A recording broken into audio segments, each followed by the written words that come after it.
Welcome to our weekly roundtable discussion by Law Enforcement Coaching, where each week we have unscripted conversations on relevant topics for law enforcement and our first responder community.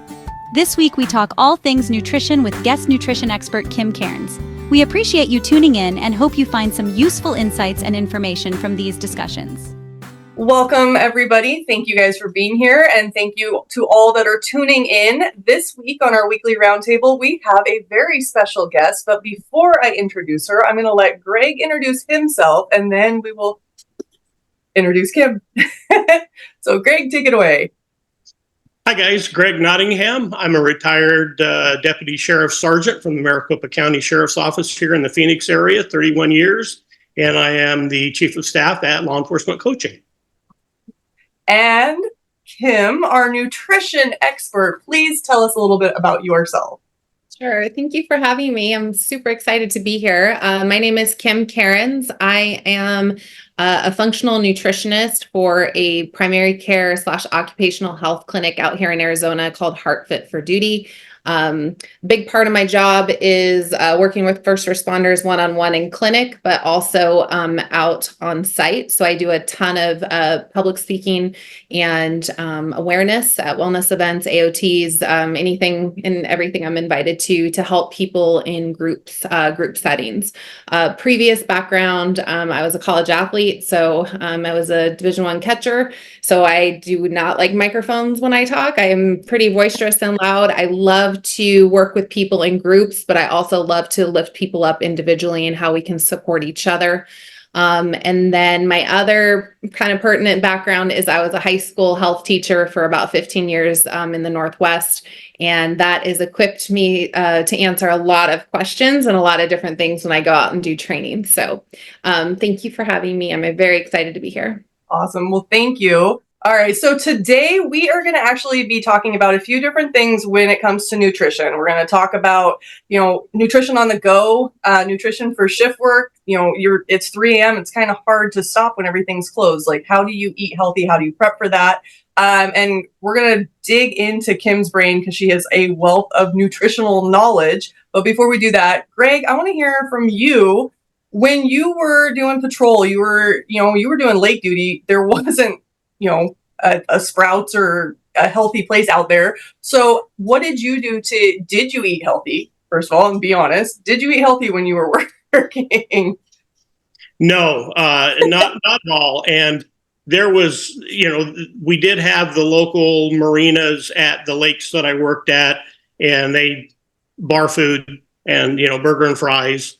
And it was never really easy to get in the mindset to meal prep and bring healthy food with you. And even when you did, because it's on the go and it needs to be easy to eat and hopefully not have to warm up, because you may not have that access to warm it up if you're going to be on the go. Usually it was sandwiches, breads, chips. And, one of those things, if I would have known then what I know now, thanks to Kim, it would have been totally different environment completely. And one of my big problems was soda pop. And it was diet soda, but I call it diet poison now. And I was drinking gallons of Diet Coke every day. And that's something that I finally had to just stop. And I'm going on 3 years now, soda pop free. Awesome. So easy. Kim, do you want to just rip into Diet Coke and how great that's? I mean, let's start with the big one first. So that's a great question that I get a ton when people come in clinic, and I say, we talk about the effects of blood sugar. That's the number one thing that I talk about is hydration and blood sugars, and how do we balance those on shift, because that if you think of your body almost like a vehicle, right? And if you're operating without fuel, you go out to your car for, your patrol vehicle, and if it's not filled up with gas, what do? You fill it up, so it gives you that output. It's the same thing with your body. If you are putting in zero fuel, or you're putting in the wrong fuel, it's not going to give you that output. So when it comes to anything sugar-free, one thing, as I like to say, is it's still, people say, it's 0 calories. It's not affecting my blood sugar. I'm pre-diabetic. I'm diabetic. And I say that's fine. That's the knowledge base that's pushed out there. But in reality, it might not impede that glucose per se right first, if we're testing you right there, in labs. But what it does is it starts producing more insulin in your body. It starts producing more of a signal from your brain to your gut that, guess what? We just got sweet on the palate. Now I want more of that. And when you turn on that sweet receptor, it's called ghrelin. You guys remember the movie Gremlins? Remember that, the gremlin guys? Okay. So that's the analogy I use, is when little Gizmo is activated and those little gremlins start popping off, it's hard to get rid of them and they start multiplying. When you activate ghrelin first thing in the morning, whether it's a natural sweetener or a sugar-free sweetener, it is really hard to turn off. And that perpetuates that need for sweet on the palate. So the other biggest thing that I hear about sugar-free stuff is, it's 0 calories, but it has a multitude of ingredients. I like to call those little packets of pink and little packets of whatever, sugar-free on the table is chemical shitstorms, because that's what they are. It's too many ingredients, and our bodies are not meant to digest that many ingredients. Our bodies are meant to digest less ingredient foods, because the correlation with a lot of ingredients on packages correlates to inflammation. And we know that inflammation is a big thing that we try to work on, especially when we're on shift. So that's my answer to sugar-free. So what is your alternative? So for somebody, because I work with clients a lot as well that are trying to break up with the soda addiction, the sugar addictions and all of that. So what is your guidance to kind of transition out? Maybe is it quitting cold turkey, or is it, what are the replacements? Are there, I don't want to do too many products because I don't want to be throwing brands out, but what are your suggestions for alternatives? So let's talk about that. I think a lot of times what diets do and what things initially do are good intentions, but they work on the physicality of somebody, right? So if I put Greg on a diet and I said, we're going to change your whole day and we're going to be in the gym every single day right off the get-go, that addresses the physicality of something, but it does not address the behavior, does not address the cycle of the need and the want for it. We also have to work on here, because we know that our gut and our brain, our gut is called our second brain for a reason. It dictates so much of our response and our need for things and our addictions to food, because that's what they're designed to do. Food is designed to be addictive, and unfortunately, in certain ones. So when I'm working with somebody in clinic and when I meet someone in person and they say, hey, Kim, I'm drinking 8 or 10 sodas on shift.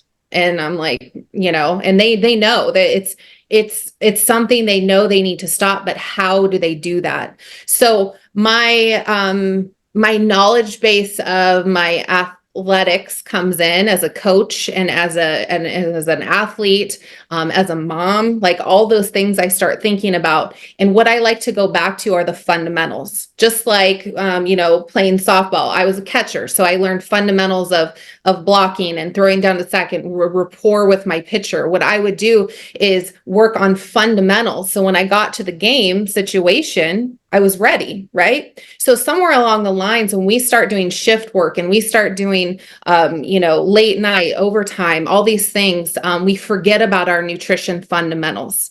So what I like to do is I like to break down one little fundamental and build upon that in order to break habits. Okay. So one of those fundamentals when we're talking about getting sweet off the palate is working on the first part of your day. And so I'm going to use a day shift, for example. If I have someone that's drinking 10 sodas in a day, I'm going to challenge that person and say, I would like you from the hours of 6 a.m. to noon to not have anything sweet on the palate. You can eat as much nutrient dense food and as water. I'll even teach you how to make a good balanced blood sugar coffee in there. But we're going to not put any added sugars on the palate from 6 to noon. I don't care what the rest of the day. I could care less what you do the rest of the day. I want to work on that fundamental alone and start turning off Mr. Gremlin, right? Because when we can cut out that signal, that's when real change starts happening. Because now we're doing that deep metabolic work that's going to stop that signal from wanting more.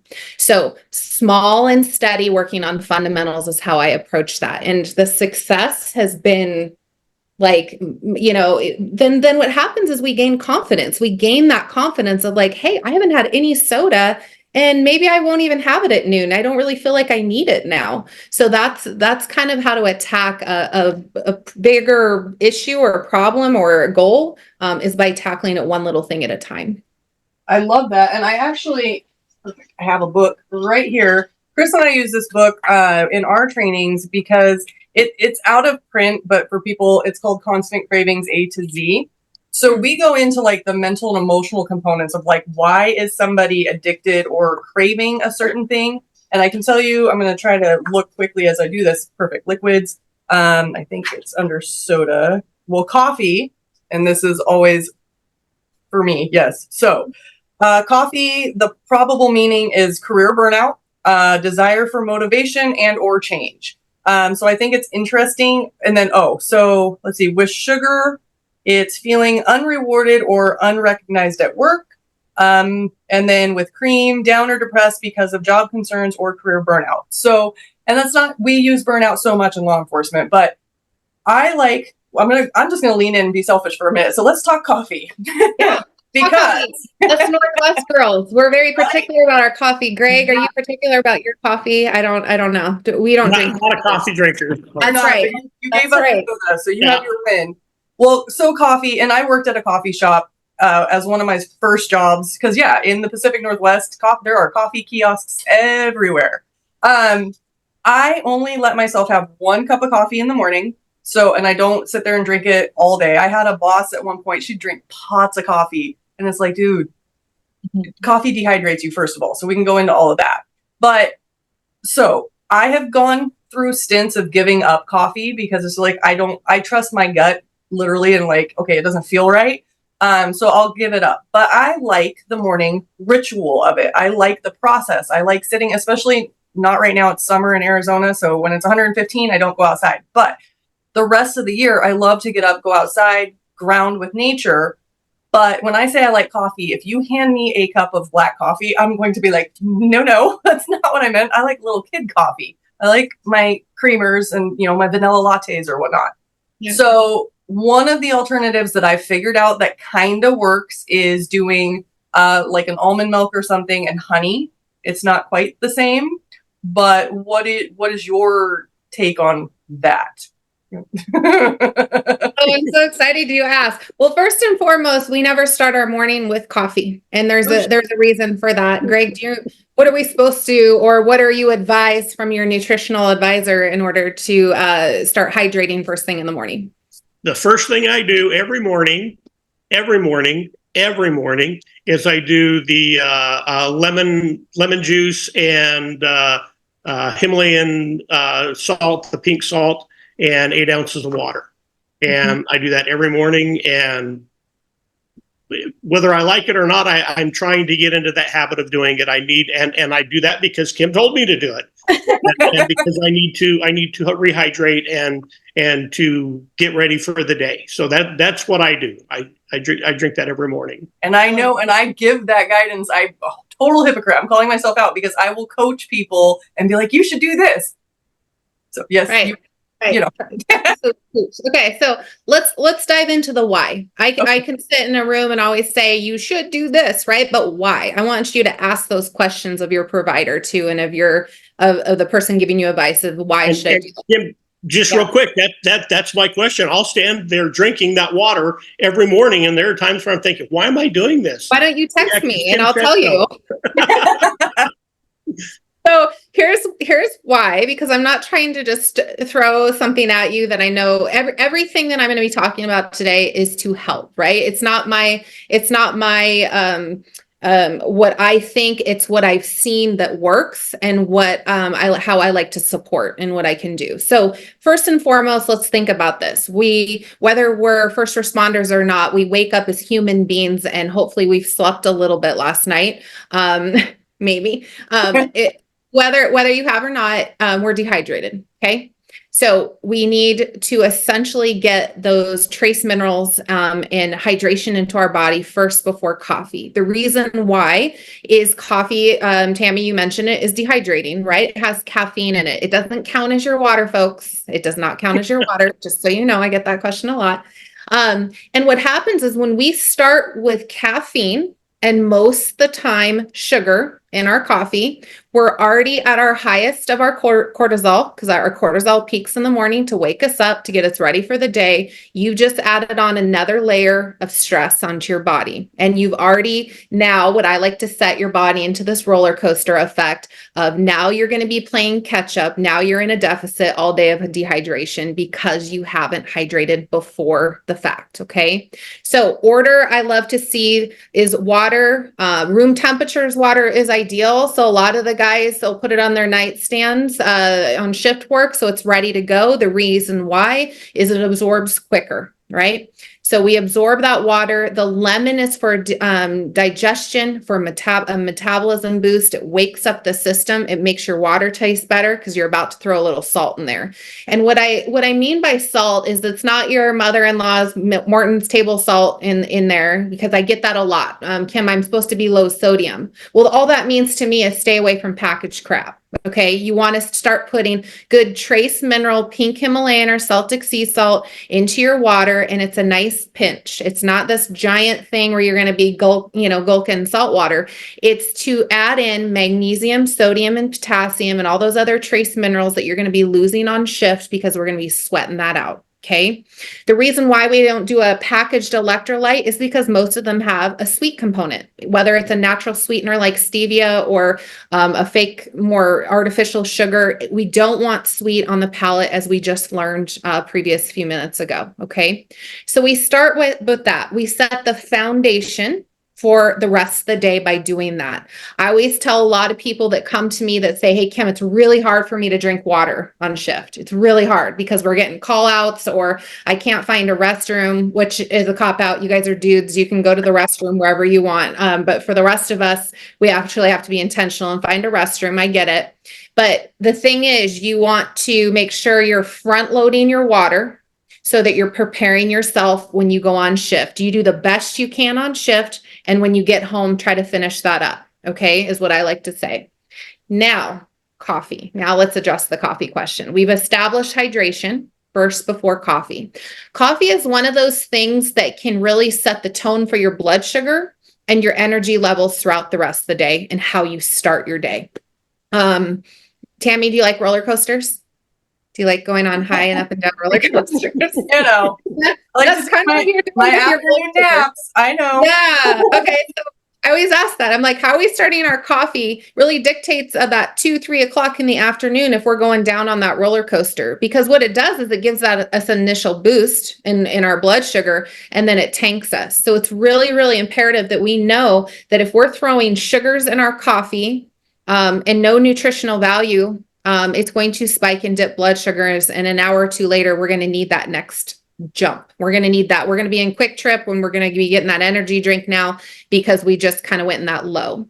So something that I really like and what I teach a lot of is a couple of different things for people that want to do an intermittent fast. So a lot of guys that kind of push out eating, and we can talk about scheduled eating and when to eat. This will not break your fast. For those that would decide to eat at breakfast, this will also be a good companion with it. So bulletproof coffee. Have you guys ever heard of bulletproof coffee before? Okay. Mm-hmm.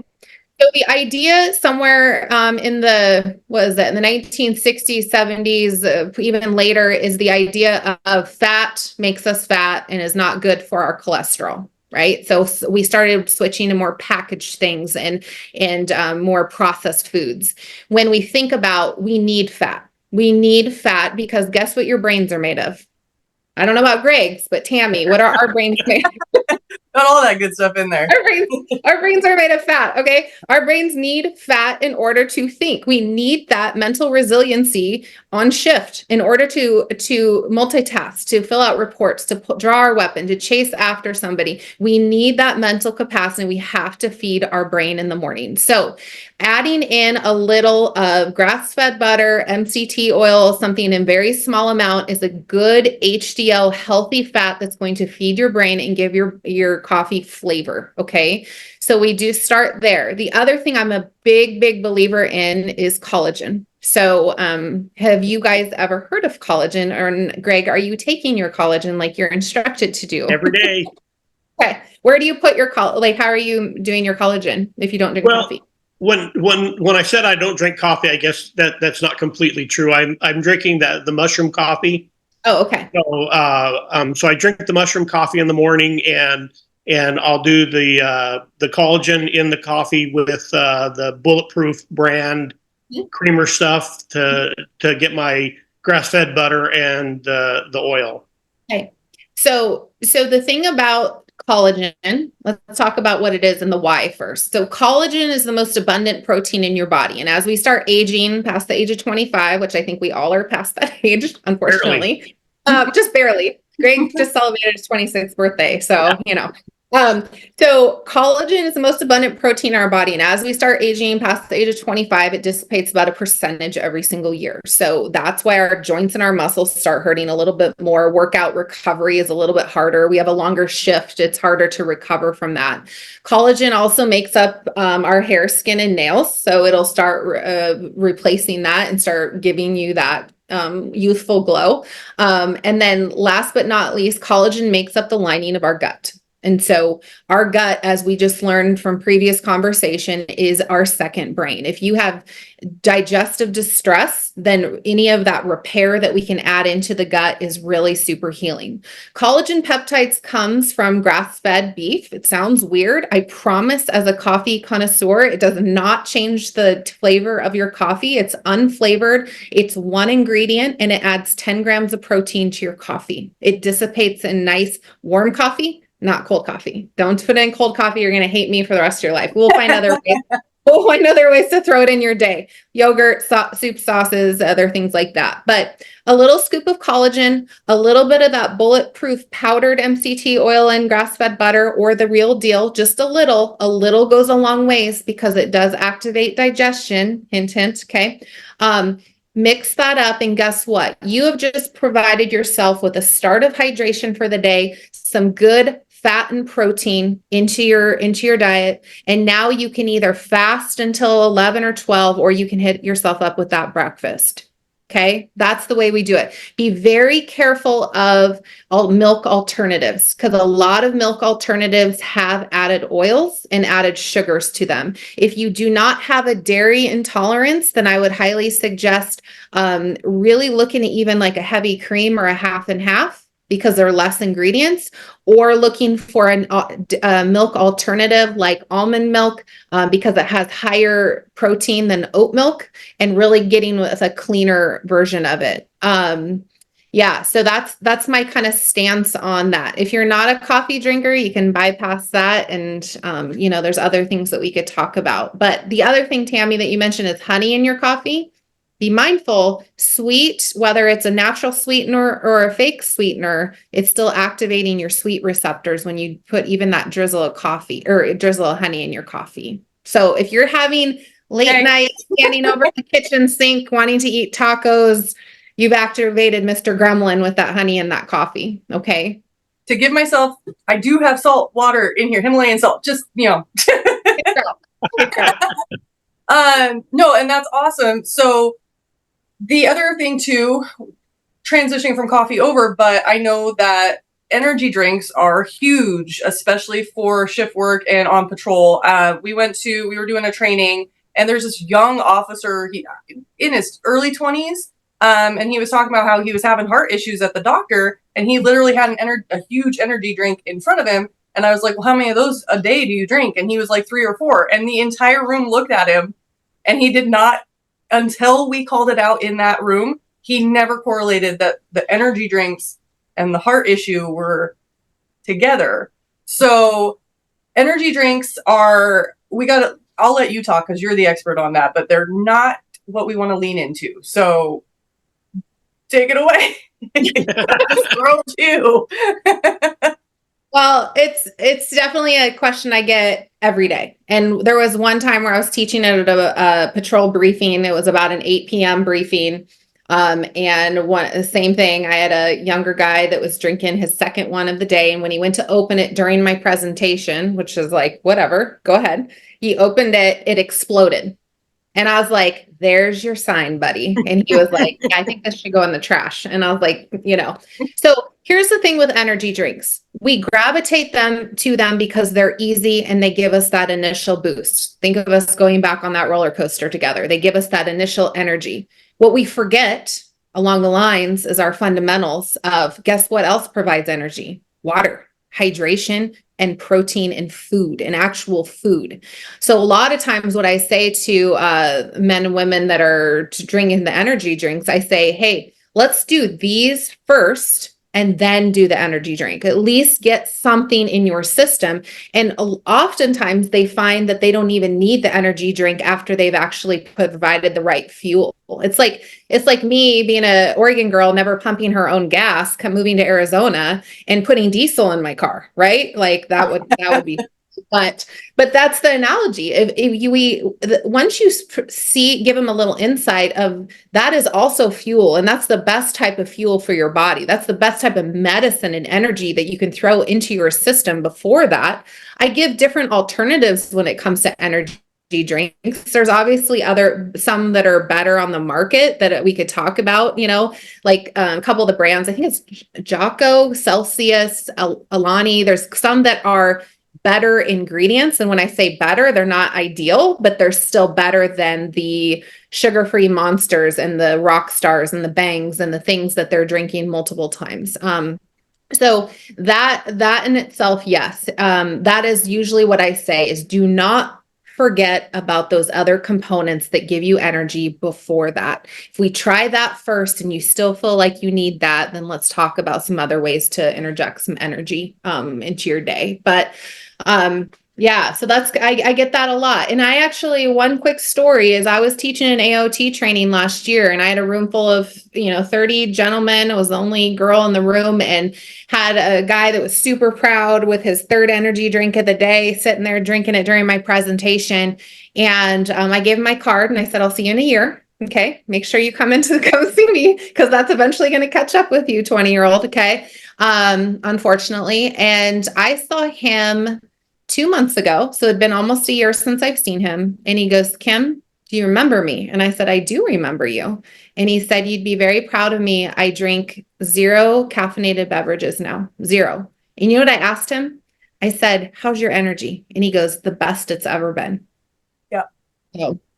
Well, let's talk about energy and let's ruin the grocery store or explain. Let's not ruin it. Let's explain it. Because I have been preaching for years. I would get so frustrated. I'm like, there's no food in the grocery store. And everybody's like, you just don't know how to cook. I'm like, well, true, but and.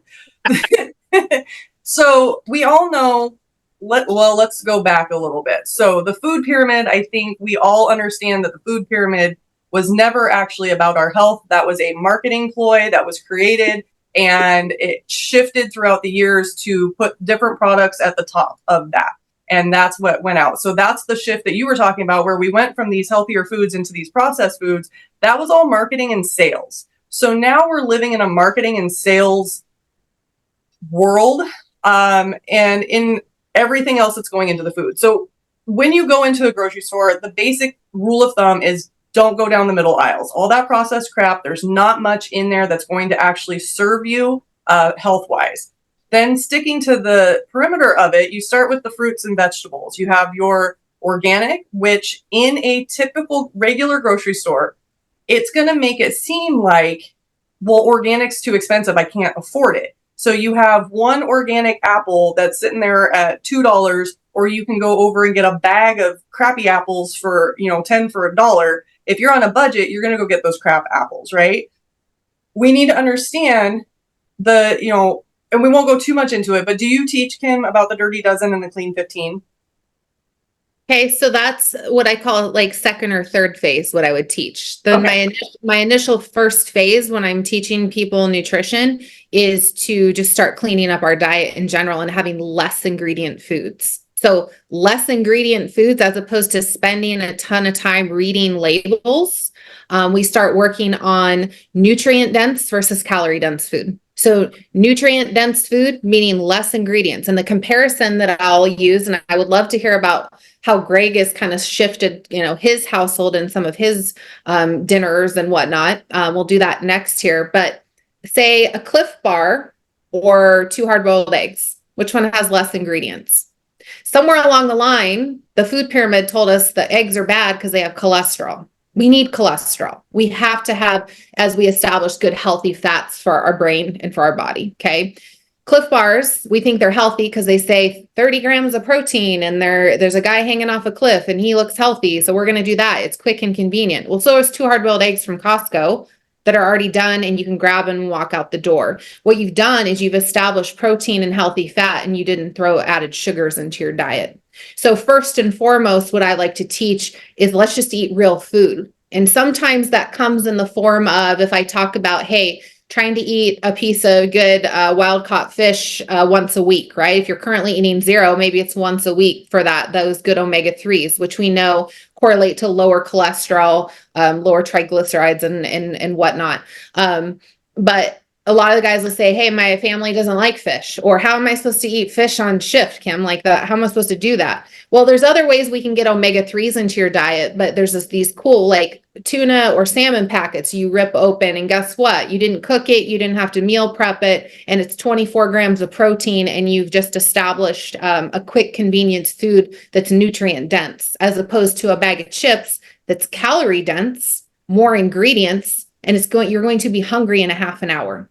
So I always teach first and foremost the fundamentals of nutrient dense foods and spending the majority of our money on protein as opposed to, driving ourselves crazy looking at the dirty dozen quite yet, because this is important. But what's important is we get a lot of guys that are eating carnivore diet or keto or whatever it is. And my job as a nutritionist is not to say, oh, you shouldn't do that. It's to help support. If you feel good on that diet, then do you. And I'm going to support you and meet you where you need to be. Yesterday, I had a guy in my office that was feeling great on a carnivore diet. And I said, great, but his cholesterol was a little up, because he's eating a lot of red meats and eggs. And I said, what's your quality? And he's like, well, I'm buying grain-fed this and that. And I go, so that's where we need to switch a little. I want you to start spending more money on grass-fed steak, wild-caught fish, and organic chicken, and do the best you can on the other stuff. That'll be phase 2. And then we'll start looking at produce, and we'll talk about the why of why we need to look at those things. So I think a lot of times if we approach it as you have to do this all or nothing approach, you will not do it sustainably. And this whole thing that we're doing, and the reason why we're here today, is to do it sustainably throughout a pre-academy guy that comes into my office all the way down to, guess what? He's retired, like Greg, kind of retired, not really retired. And how do we sustain it and not be a statistic? Right. So if we try to do it all or nothing in the first get-go, it'll turn people off. If I just start talking about organic and I start throwing my crunchy Oregon terms at them, right? It's the idea of where do we start and where are we going? Okay. Greg, what have you done when it comes to, you talked about your background with nutrition and being on shift and how your family has changed eating habits. Where did you guys kind of start in that, and how have you progressed? Well, and it's funny, Kim, because a lot of this is learned behavior. And it's behavior that I've learned over the last 45, 50 years. And it started even back with my mom and the way we used to eat way back then.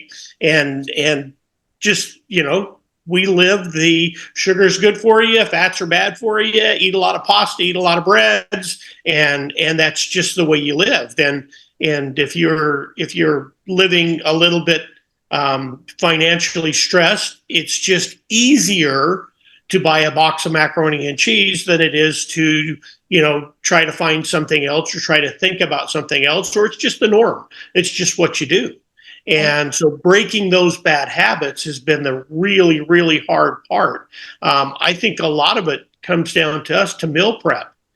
Have a plan, have the meals prepped, and be ready for what do you want for dinner tonight, and have something that's already prepped that you can go and get, because we have that conversation a lot. What do you want for dinner tonight? I don't know.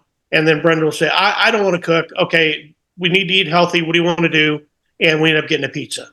And that's not good for anybody. Right. I mean, it tastes good then, but it's not good for anybody. And so just that meal prep is really important. And we've come from, over the last couple of years, eating a lot of the processed, a lot of the high ingredient foods off the shelf, to trying to eat. We try to eat a lot more chicken, and not just any chicken. You try to get the good chicken, the grass-fed beef. We do a lot of eggs. We do a lot of hard-boiled eggs. We go through hard-boiled eggs all the time. And if I'm feeling like I got to have something to eat, I'm hungry, I want to do something, I'll go grab a couple of hard-boiled eggs now. And that makes a big difference. And it certainly doesn't make me feel as drowsy. It gives me a little bit more energy, and it picks me up a little bit. So we've been there, we've done that. We've lived the whole thing. We've lived everything that everybody else is going through. And you've got to try to turn off all the noise of the advertisements and, the Heart Smart cold cereal, this is heart healthy, and it's not. It may have some heart healthy components in it, but it's all washed out with all of the other crap that's in ingredients that's in that cereal. And so we used to be huge cold cereal eaters. I mean, we would eat cold cereal in the morning for breakfast. We would eat cold cereal at night for dinner, and with a slice of toast. And I mean, all the time. We don't eat cereal anymore. I think we may have a box or two in the cupboard that have been there, I'm not kidding, probably for a year. They probably just need to be thrown out. Yeah. And we don't eat that anymore. And it's just not healthy for us. We don't feel as good, and our weight's down, and it's coming down, and it's making a big difference. But a question, Kim, I have for you is processed foods. And you were talking about the packets of fish like tuna or salmon. And I like those ideas, and certainly that's something that we can do and we have done before in the past. Mm-hmm. But they're processed. So is there a good processed and a bad processed, or how do you deal with that? I love it. I got the hamster rolling in my head right now. I love it. I love the questions. Okay, so let's talk about that. There is processed foods. There's ultra processed foods. Ultra being that they're super enhanced with all those yummy ingredients that are not so great for our body. Okay. Moderation. There's not an end all be all. You have to be 100% to be dialed into nutrition. Guess what, guys? Last Friday I ate a whole pizza. It was fantastic. It was great. It was great. But here's the thing about it is we hear, if I said to you, I eat an 80-20, meaning 80% of the time I am dialed in. Everyone's like, wow, that's great, right? That's great. But what does that conceptually look like? If I had a calendar in front of us, that means that 5 or 6 days out of a month, we are doing things that we enjoy, and that's called life. I am not going to be the girl that sits in the corner as an Italian girl and not eat pizza with my family after my son just won a baseball game. I'm not doing that because that's not sustainable, right? If I'm going to go on vacation, I'm going to also indulge in things. But the key is, if you look at a calendar and there's 5 or 6 days in the calendar in a month that we do the key is no 2 days are back to back. That's when habits start reforming. So tonight, I'm not going to be eating pizza because I ate it yesterday, right? I'm going to jump on my lemon sea salt water, my bulletproof coffee, and have my eggs and avocado, blueberry situation breakfast, and jump right back on. I think oftentimes as perfectionists, most of us are, right? Especially first responders, we want to do it right. Tell me, Kim, how to do it. I'm going to do it 100%. And a lot of times that perfectionism adds another layer of stress that impedes our health goals, because we think I have to be perfect in order to do this successfully, right? So part of that process of having 20% of our month or our week or our day be convenience foods, right? We just do the best we can. And we focus on that other 80% of the time kind of being dialed in with that. Now, you mentioned something, Greg, earlier about kind of when you were on shift too, like the convenience. So I want to dive into this for a little bit. Sometimes we don't plan and we don't prep. And by the way, my goal and what I always say to a lot of my patients that come in and when I speak is I am not a meal prepper. Believe it or not, I'm going to say it. I'm not a meal prepper. I'm a full-time working mom with 2 boys that play baseball. So some days I don't meal prep. And my goal though, and what I always set my head on my pillow at night is a 24-hour plan. So if you can have a 24-hour plan, or in a lot of the cases, the guys that work the 48s, right? 48 or a 96 plan, have a 48 plan of knowing when my head hits the pillow, what am I doing tomorrow? Are there snacks in my vehicle that I can balance my blood sugar with if I'm not able to get lunch? Did I start my morning with some good healthy fat and protein? What is that going to look like? Is that going to look like from my fridge, or am I going to go through Starbucks and get a few protein bites to make sure that I at least get some sort of start for my day? I have a really nifty out to eat guide that the guys love that I give them. And they're like, wait, you don't want me to cook all my meals at home? I'm like, well, sometimes we can't. So we need to have a plan A when we're at home and a plan B when we're out and about, right? That's really, really important.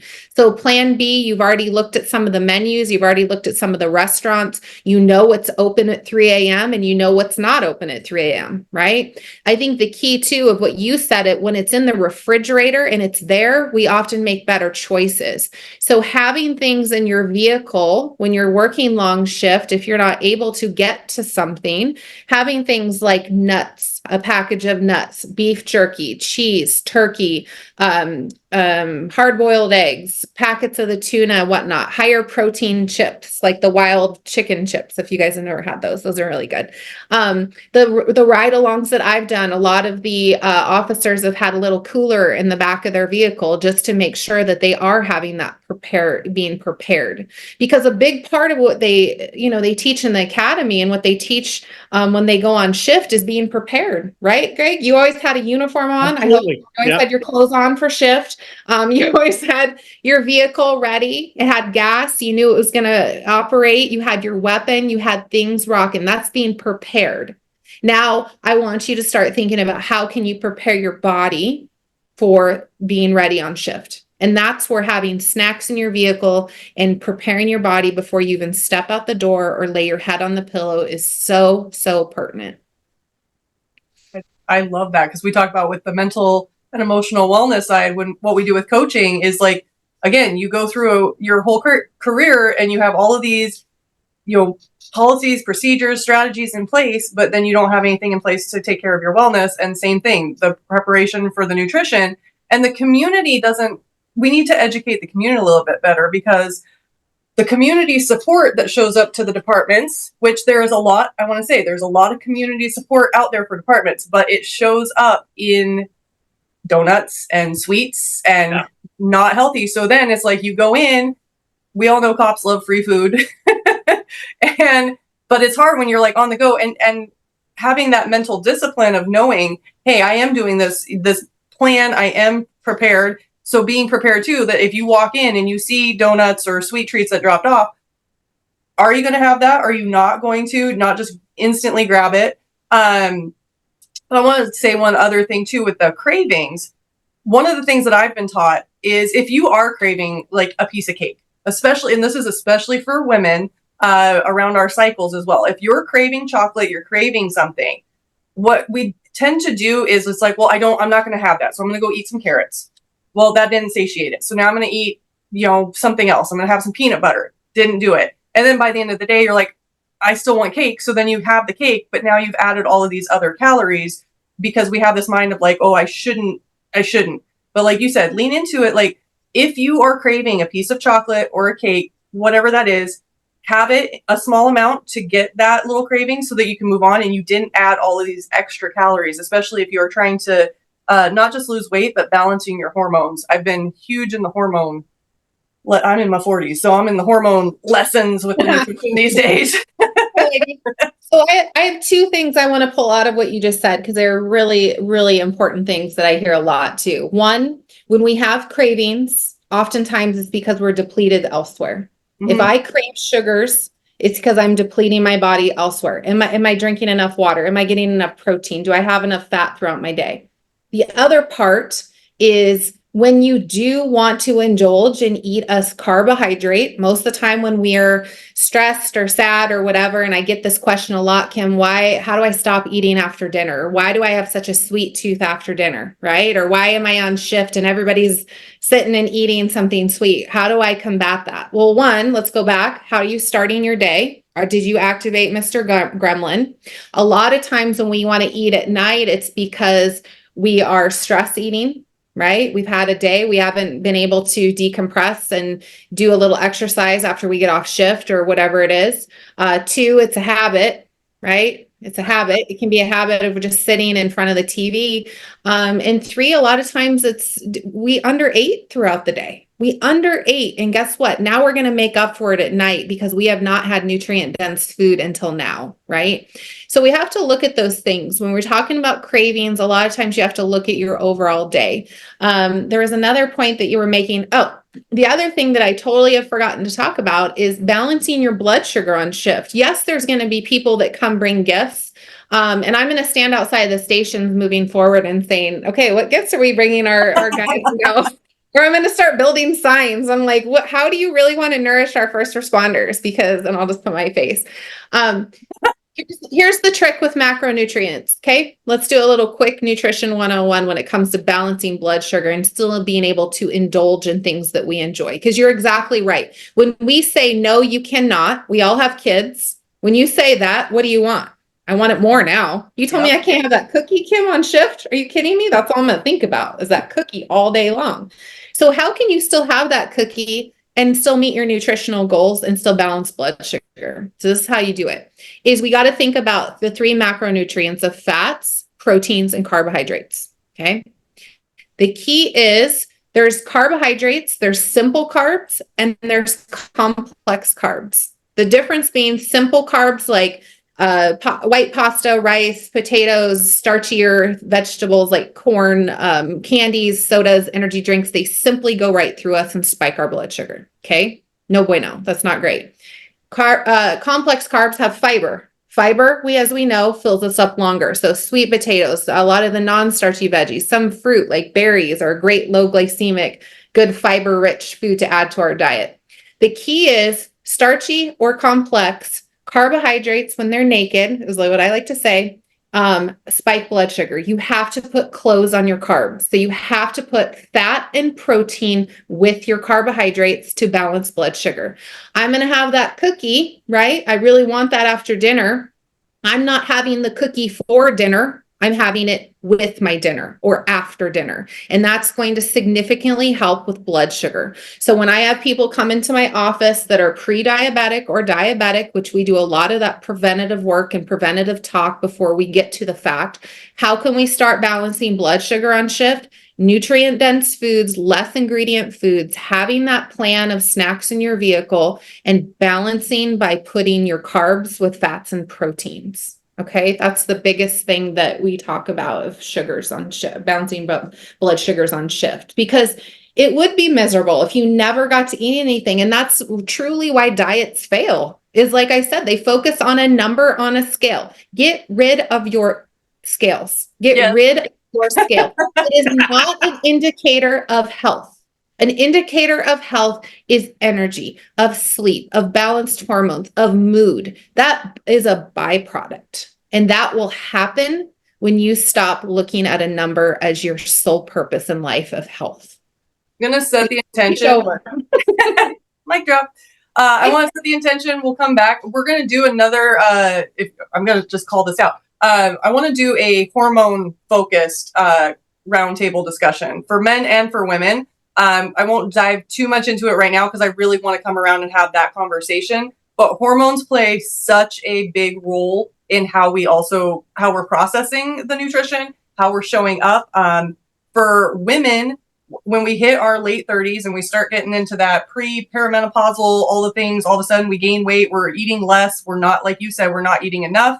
We got to talk about how we can kind of balance that. And for the men, understanding that setting yourself up for success, because you're in this fight or flight state your entire career. And then once you hit into your 50s and you're retiring, your testosterone is going to drop, you're going to be in adrenal fatigue. And once you retire, that's one of the reasons that plays into cancer, heart disease, and all of that. So we can kind of do a little surface level conversation to set yourself up, but I really want to do a deep dive into the hormones for everybody, because that's a really important topic.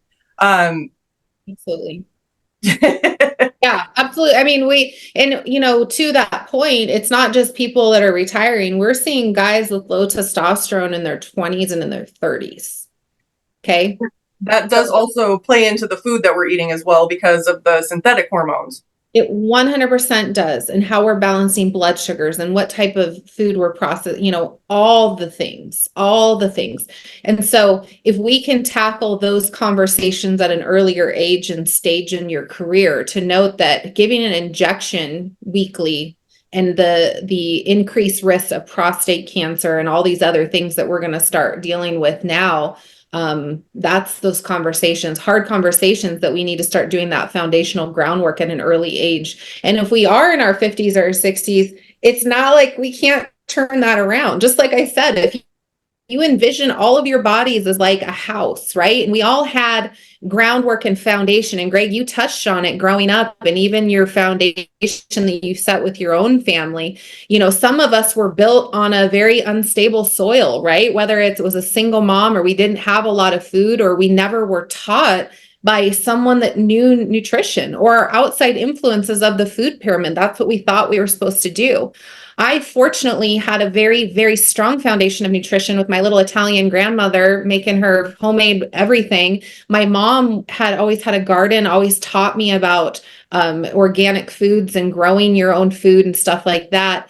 And so I had a really nice foundation. When I got to college and became a college athlete, that foundation crumbled a bit, because I started looking at my body as a source of, they started weighing us daily. They started measuring how much fat we had on our bodies, and developed this borderline eating disorder of not eating for days because of a number on a scale.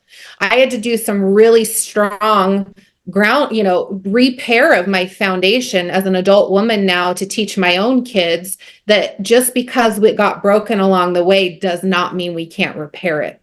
Right. So there's this, I'm going to use a cop analogy, Greg, don't get mad at me here, but the idea is, genetics loads the gun, but lifestyle pulls the trigger.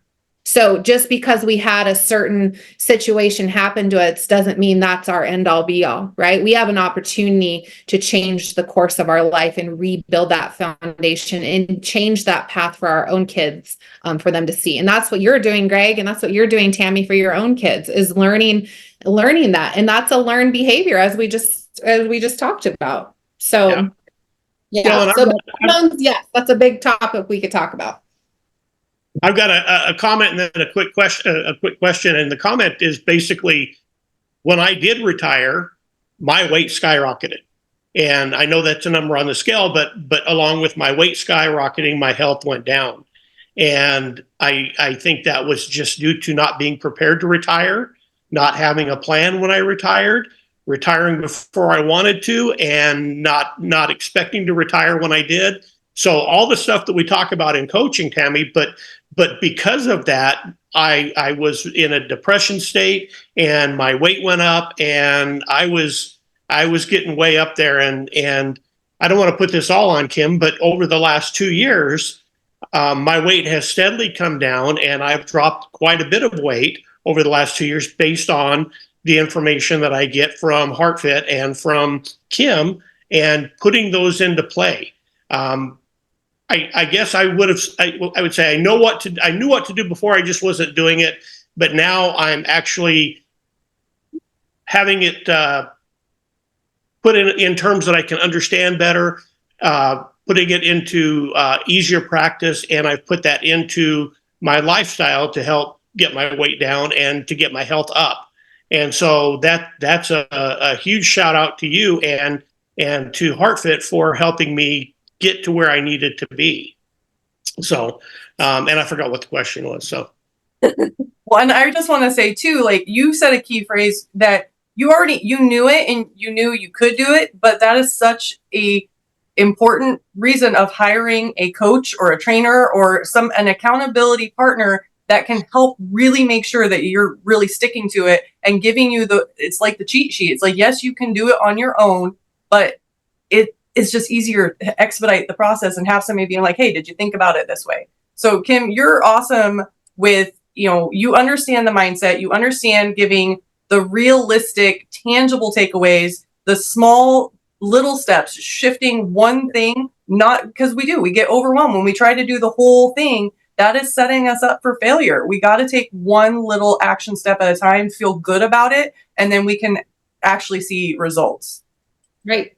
Relative nutrition. I say this in my spiel every time I go teach a room full of cops they have mandated to be there because it's AOT and they have their arms crossed and they're like, what is this? What is she going to teach me about nutrition that we haven't already heard? And I say to them, relative nutrition, not just the food pyramid stuff. If you want me to talk about that, I can. But the idea is I am here for you. We, as what we do as coaches, as trainers, and what we do is for the better good and to help people with their overall wellness. It's not to sit and judge. I think that's the first thing that people think I'm going to do is when I walk into a room, I'm going to judge them for drinking 10 sodas a day. Absolutely not. Absolutely not. What I call that is a roadmap.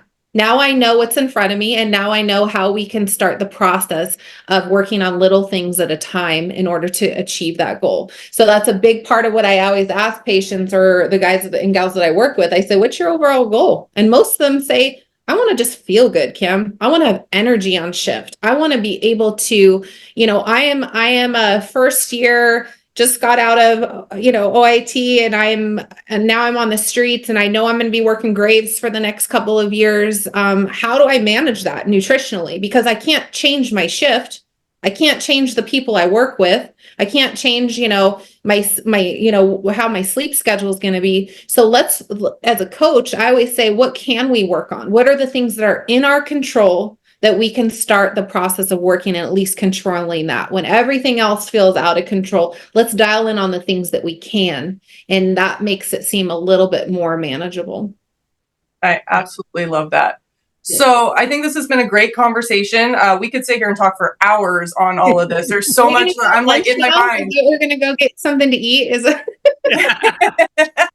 I want to do this as like a reoccurring series where we do some more deep dives into different parts, and I like understanding the why we eat a certain way, why we're picking certain foods out of the grocery store, and all of that. So as we bring this one to a close, just really quick, I always bring it with like, what is a really quick takeaway, little piece of guidance or advice that you would give to our audience that they could improve their health or improve their nutrition real quick as a summary. Greg, let's start with you. Well, you're going to have to do what works for you. What works for us is meal prep, and trying to be careful with what we eat. Have a plan and have a plan to eat the good things. And if you're going to reward yourself, then do what you need to do, but get back on that plan. And but again, meal prep for us is huge. And if we've got meal prep, if we've got a menu for the week, if we know what we're going to have, it's made all the difference in the world. Because if we're stuck and we don't know what to do, we order a pizza, and that is less now than it's ever been, but it's still the go-to if you don't have anything planned. So plan your meals, get your exercise, eat your proteins, eat your good healthy fats, and just do what works for you. Awesome. Kim, what's your quick? Well, you took mine, Greg, when it comes to plan.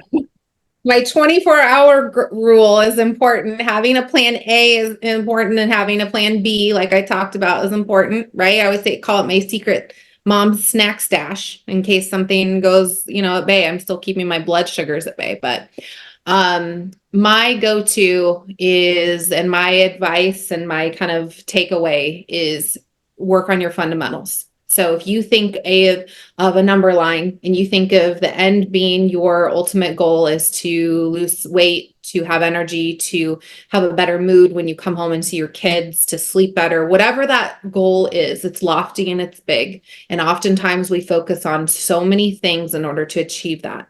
I want you to think of your goals and your plan as like a number line. Okay.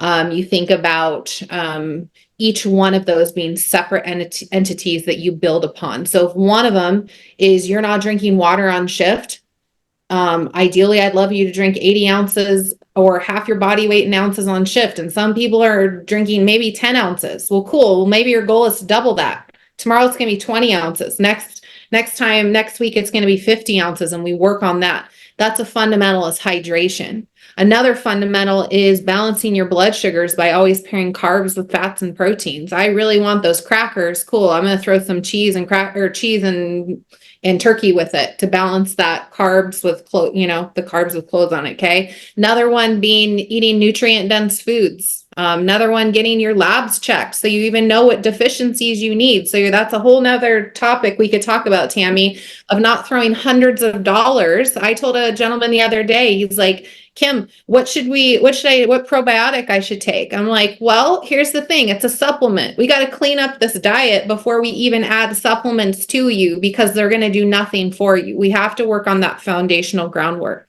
So you have to figure out what those foundational things are for you. And you got to start with one at a time. So this week, maybe your goal is, I'm going to just solely start drinking more water every day. Get yourself a sticker chart, get yourself some motivation, and make sure that you're doing that. You get good at that, and you get so habitual that it becomes a behavior, just like brushing your teeth, that it'll feel weird if you don't drink Kim's fancy lemon water in the morning, right, Greg? It would feel weird if you don't. Now you know why you're drinking it. So now you're like, okay, cool. Now I know I'm hydrating and I'm getting all my essential minerals and I'm not spiking my cortisol. Cool. Now I know. Whew, you can tell Brenda that. Okay. So that's the idea, is you start with one and it gets so habitual and so in that behavior that then you're ready for the next and you start building. And guess what? Lo and behold, you start spilling that over and your weight's going down. Your energy levels are going up because you're working on one thing at a time. And so that's what I really encourage people to do and to take away from this call, is to find out what those are and start really working on one at a time. Well, also with that too, building that habit, it's said that it takes 30 days to make a habit, 30 days to break a habit. So when we're with because I work with the subconscious, right? So when we're learning a new behavior, we have to consciously think and really remind ourselves. That might mean leaving a note on the fridge or putting a reminder on our phone of like, hey, or putting a note on the coffee maker being like, do you really want to, or do you want to go over and have your water first? And in the beginning, it's foreign. So it's hard for us to get into that. But once we've been doing it consistently, after about 30 days, now it's just in autopilot, just like driving a car. You don't have to sit there and be like, okay, what do I do? You're just going. And the other thing that my little last takeaway is, everything I do with coaching, I always ask my client, what is the benefit? And people, most of the time when they're doing something that they deem unhealthy or it's a toxic habit, there's no benefit. And I teach, there is always a benefit. Even if it's the most toxic behavior, there is a benefit. Otherwise, we wouldn't do it. So if you're trying to shift your nutrition and try to eat a little bit healthier, lose weight, whatever that is, and you're going for something, maybe it's going to hit, Jack in the Box at 3 a.m. What's the benefit? Well, Jack in the Box tastes better at 3 a.m., but there's the short-term benefit, and what is the long-term benefit? Is this really where you want to be? And so question yourself with that to benefits, and again, food, and we can talk about more in the next segment that we do. But the emotional and the mental component to this, going back to, if you're craving sugar, like you said, all of the different things, we're probably missing something in our nutrients if we're craving that. Mentally and emotionally, the point that I take from is, what is your body or your energy body craving? And a lot of time, if we're craving sweets, we're actually wanting support. We're wanting a hug. We're wanting some love from our family. And if you go hug your partner for 30 seconds or you cuddle with your animal, you'll also realize that sweet craving will deplete a lot of the time too. So we can talk about the emotional parts in another one, because I just came from left field with that. But There's a lot of different segues and topics we could go from this, and I'd be more than happy to dive more into that. I think there's a lot to be said. There's so much. Well, thank you both for being here, and to everybody that is tuning in. You can always reach out to anybody on the law enforcement coaching team. You can reach out to Kim, and just a little announcement, she's actually coming on officially to our team. So you can reach out through many ways to get a hold of her, to pick her brain and work with her and whatnot. So thank you guys again. And with that, until next week.